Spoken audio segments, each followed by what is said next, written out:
there's a way in which I think the directness that Katie had spoke to requires a certain responsibility towards where does suffering actually start and where does it end. And it's easy to think that it has started somewhere else and it ends somewhere else. And I feel like the invitation that you're making and that she's making is to say, no, it starts and ends with us. And no matter how wonderful and beautiful and perfect whatever leader we imagine could be, the suffering stops and ends with us. It also doesn't mean that you don't act. Right. It's not the dualism of active, passive. It's non-dual. Wisdom, non-dual. But it does not mean that you don't act when it's time to act. And the same way as it doesn't mean that you don't sleep just because you're a fan of wakefulness. There are times when it's really not wise to stay awake. We need our sleep. Yeah. Okay? But when we're awake, you can ask yourself, actually, how awake are we? Or are we in the narrative of how awake we are and what great meditators we are and how great Byron Katie is, and just light years away from what's being pointed to?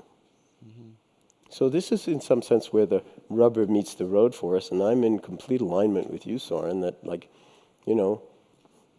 if it was you that said it, but that, what's unfolding is perfect. Why? Because it's unfolding. And that it's, in some sense, had it unfolded differently, we could have stayed asleep to a certain kind of dis-ease that now it's almost impossible to stay asleep to, and that brings up perhaps a lot of fear, and in some communities a lot more fear than others because it's more proximal. But if you're a feeling, sensing, breathing person with compassion and empathy, then we're feeling that fear, that pain. And, in the work that we teach, called MBSR, we teach people to turn towards all of the unwanted stuff that's in your life. Why? Because it's already here. And to approach it with kind of welcome mat and curiosity and an inquiry too, a deep inquiry is like, am I my pain? Am I my fear? Am I my suffering? And I don't mean ask yourself and then think about it. I mean direct penetrating into awareness and apprehending whether in this moment, no matter how much pain or fear or anxiety you're in, whether that is the full story of who you are or who's meditating. And one of the beauties of this work over the past almost 40 years, just to talk about MBSR, is that we don't ask people their political persuasion when they come in with back pain or cancer or heart disease or any chronic anything. We just assume, another full-blown miraculous being has come into the room. And we don't look at the diagnosis either. Everybody comes with a diagnosis. As a rule, we don't look at the diagnosis because we want to meet the human being. How many of you use hospitals ever? Dangerous, but sometimes necessary. Raise your hands up high. I want to feel that. How many of you go to the hospital sometimes? Okay. So now it's all electronic medical records, but every time you walk in the door, they need to know you've walked in the door because they need to charge you. And that's called an encounter form. But we've noticed over the years that the business of medicine is into the encounter forms more than it's into the encounter. If you're not careful, you could go through a whole visit to the hospital or stay in the hospital and never be met, never be encountered in an open-hearted spaciousness of not knowing and beyond the diagnosis or the treatment, like a human being in the bed or in the chair. And when you turn that around, when you exercise or catalyze an orthogonal rotation in consciousness, same hospital, same patients, same doctors, same everything, only everything's different because we've got mindfulness. And so we can see, feel, hear the actual lattice structure of being, and we have an infinite number of degrees of freedom of how we are going to be in relationship to what we don't like, feeling, say, disregarded. Right. You know? I think that level of attunement allows us to feel into what the response that needs to come through in that moment versus the repetitive. And then you don't need to be wounded about it. Because when you're honest, you just like take care of it. In that moment, it evaporates, and then you're just real with, but you don't take it personally. So this is one of the most powerful elements of any kind of mindfulness practice, is to recognize how easy it is to take personally that which is not personal. Whether it's Trump or whether it's, our fears of what's going to happen or anything.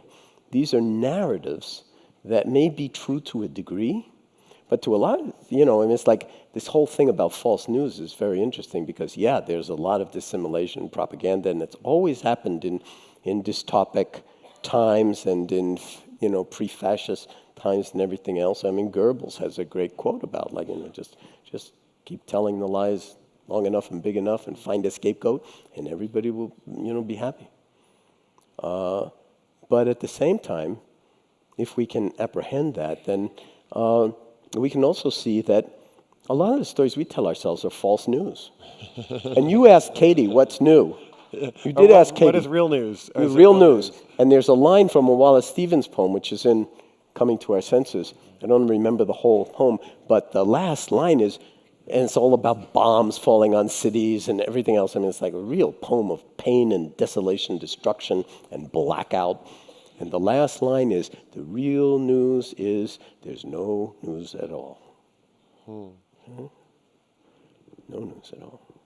So when we, sort of face the challenges of this era, if we're not taking this sort of orthogonal wisdom perspective, then we're going to get caught constantly and blame it on the other without recognizing that it's a kind of, we're participating in a certain kind of game or unfolding where a lot of the news is questionable.